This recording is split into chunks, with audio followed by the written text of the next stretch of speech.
वृंदावन वृंदावन वृंदावन कृष्णामृतंचल विगाढोमितिरीताहं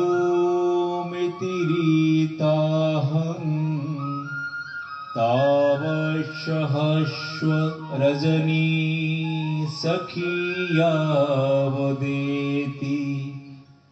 इत्थं विहस्य वृषभानु सुते हलाप्यसे मानं कदा रसदकेलि कदम्बजातं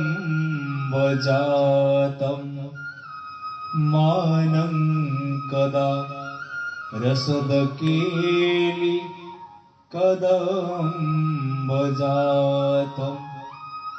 श्री राधा जब मुझसे यह कहेंगे कि हे सखी, कृष्णामृत में अवगाहन, यमुना जल में स्नान करने वालों, तब मैं कृष्णामृत में अवगाहन का श्लेषार्थ श्याम रूपी अमृत का उपभोग समझकर प्रत्युत्तर में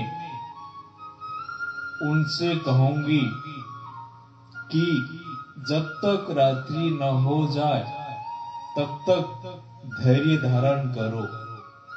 मेरे इस परिहास से आपके हृदय में रसदायक केली समूहों का आविर्भाव होगा और आप मुझसे मान करने का उपक्रम करेगी। ऐसा कब होगा प्यारी जी? ऐसा कब होगा?